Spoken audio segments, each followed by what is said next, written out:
Hi guys, and welcome back to niallpoints with Niall and Tomas. Yet another Eurovision 2025 reaction video.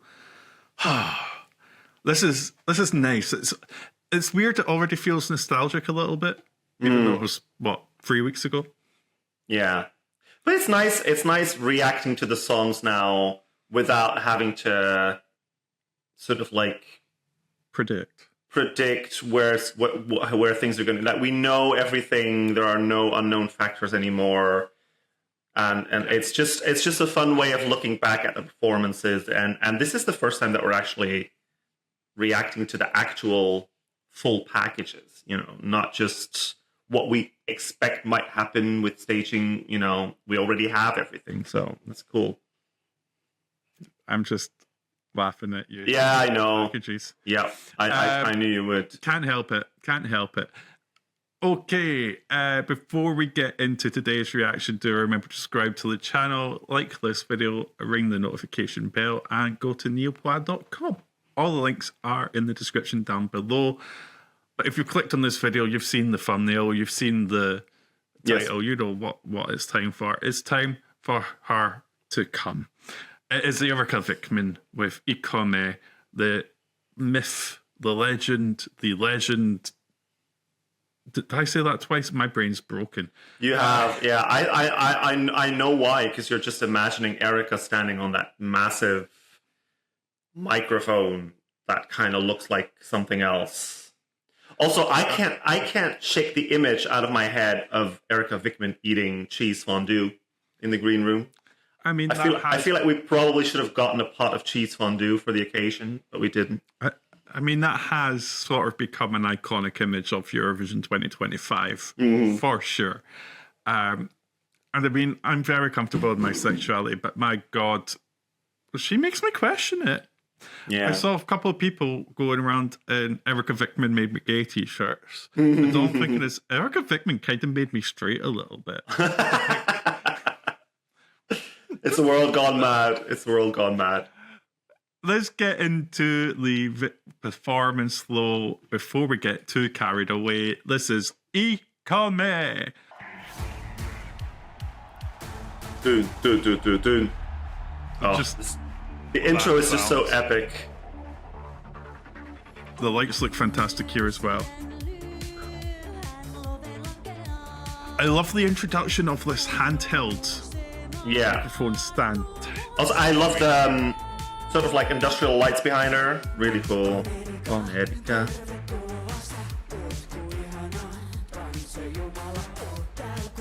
Her attitude is just so much fun. She's a performer. It's that eye roll, isn't it? Yeah.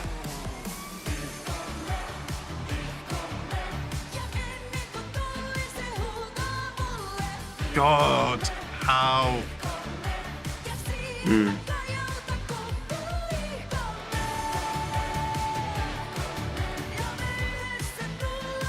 It's very interesting how similar the staging is to UMK, but the subtle differences are all... Yeah, it's definitely elevated. Wunderbar. That's one of my favorite bits. Love the pink lights here as well.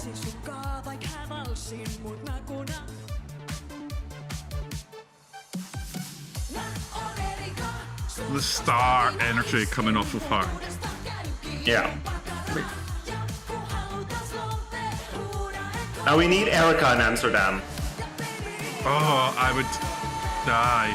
Look at that image. Just fantastic.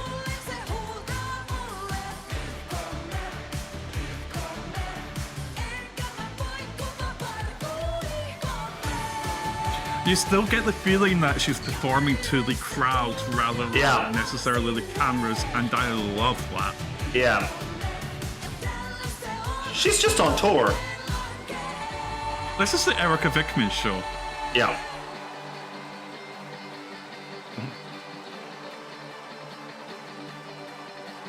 It's one of my favorite parts where she walks towards the camera. Oh, she's having the time of her life.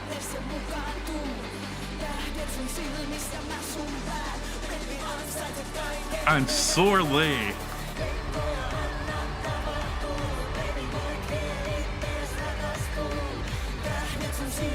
There she is. Oh.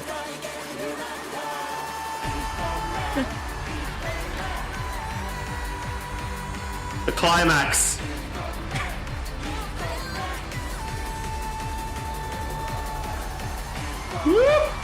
It just looks spectacular. It's just, yeah, look at that. Come on.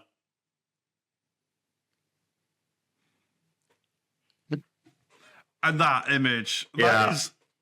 that is what you do for a pop. That is what a pop star does on tour. Yeah, I mean, you want to frame that image. You want to frame that last image. You want to frame that and put it like enlarge it and put it on on a wall or something. Maybe I should do that and put it right there behind me. We could just make it like our full backgrounds. Yeah, let's do it. Erika Vikman is a pop star. Is a superstar. Deserves the world. I love her so much.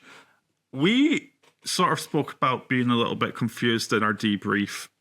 We spoke a little bit about, maybe there was a little bit of reluctance with people with our sexualness just being so overt and stuff like that. We spoke a little about that, but in the comments, people were saying a couple of times that, they watched with family, people who don't necessarily live within the bubble, watch Eurovision a lot, etc., who just thought it was maybe a little bit loud, felt like they were being screamed at. I mean, I didn't get that at all. But what do you think of that? Do you think it's maybe like a language barrier? They're not understanding?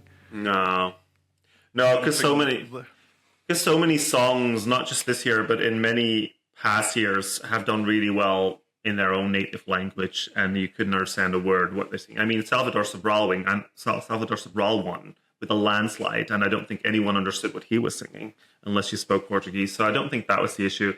I think it might just have been the sexual thing that people were sort of put off by. Gojo didn't qualify. And that was also one of the issues that was brought up with his staging and with the lyrics. Malta didn't do well either in the get 8 points from the televote. I don't want to say didn't do well because at the end of the day they still qualified, so that's an achievement in its own. But you know what I mean. I think that might have been the issue. To me, this is because I've changed my top 3 ranking at the very last minute after the semifinal. Right before the final, I did a top 26 of the final. And I always had Kai at number 1. I still think Kai is my favorite song of the year, along with Strobe Lights. But this performance, Erika's performance, was to me the best performance of Eurovision 2025. Maybe for all the reasons that we've just mentioned, because of her expressing her sexuality, the double entendres, the staging that was... Here's what I love about the staging, right? And we said this in UMK, but they elevated that staging from UMK and still managed to keep it so simple and effective. There's not a lot going on staging-wise, if you know, like, apart from the fact that at the end she mounts a giant microphone which squirts fireworks. Apart from that, there's not a lot going on. It's just camera angles and good lighting and her stage presence. That's what it is. They could have had lots of dancers. They could have had lots more fireworks throughout the show. They could have had all kinds of different props during the whole performance, but they didn't. They just kept it really simple. And that's just why it worked so well for me. This is still a shock for me that it did so poorly with the televote. I think she got 100-something points, a little over 100 points. 11, just outside the top 10. Yeah. That's she probably still got top 10 with the televote, but then the jury's also buried her, which doesn't shock me as much as it did with Kai, but still, it was. I saw comments on YouTube of people saying, because we talked about the fact that because she's a woman expressing her sexuality, she's kind of being, people aren't really accepting that as much as a guy that's half naked on stage. There's always going to be more issues with a woman. We talked about that. And then other people said, no, it wasn't that at all, blah, blah. And they had these all kinds of arguments why they didn't think that that was true. I don't remember all the arguments, but they were shit. They didn't really, you know, they didn't really make any sense. And I was like, if you can't acknowledge the fact that a woman doing something like this will always be criticized more than a man doing something like that, then you're really missing the bigger picture. And I think that might have been the main issue. Because the whole comments about screaming in your face, she's not screaming. She had a really good vocal on the night, in my opinion. Yeah, I just think she is loud, and maybe some people just are put off by that. But it is a loud song as well. Yes, but people might just be put off by that. I don't get it. I do not agree. I'm just playing devil's advocate here and trying to sort of figure out what. I do think you are correct to some degree. Whether it's the main reason or secondary, I don't know. But I think, no one reason is going to be 100% the cause of anything. Of course not. No. So I think we always need to be aware that there is a double standard when it comes to women.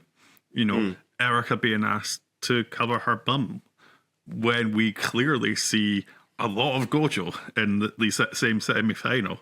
I think maybe a lot more than the EBU bargained for, but we saw it. We saw a lot. There's a double standard. And I think that does go through society, throughout Europe and further afield. And whether or not it's conscious or unconscious bias, it still is there. And it's not a judgment on anyone, unless you are misogynistic, then it's a judgment on you. But, it does happen, and we can't forget that it exists, and it can be part of what happened here. And also just a woman being... We've got to think about how radical, maybe not as radical as it was 30 years ago, but think of women being so overtly open with their sexualness and open to that when Eurovision first began. Even in private at that point, it would have been shocking. There's a bit of societal... I can't describe it, but I think you get my gist. Yeah, I knew. But here's the thing. This is a fantastic performance, and it should go in the Hall of Fame. There isn't a Hall of Fame, but it should be there. Yeah. Let's make a Hall of Fame. Let's do it ourselves. Okay. We can't afford a house, but we're making a Hall of Fame. Well, digitally. On our channel. Oh, yeah. It does to build one there. Oh, yeah. This is iconic. We love Erika Vikman. Do remember to subscribe to the channel, like this video, ring the notification bell, and go to niallpoints.com. All the links are in the description below. And we will see you next time, where we are going to react to an interval act. Not an actual performer. Shut up. You know what I mean. Still a performer, but not one of the not a competitor. Yeah, not a contestant. An actual. Okay, yeah. I'm just going to shut up. Why do we do this? Yeah, just do the end credits. Let's. Okay, bye.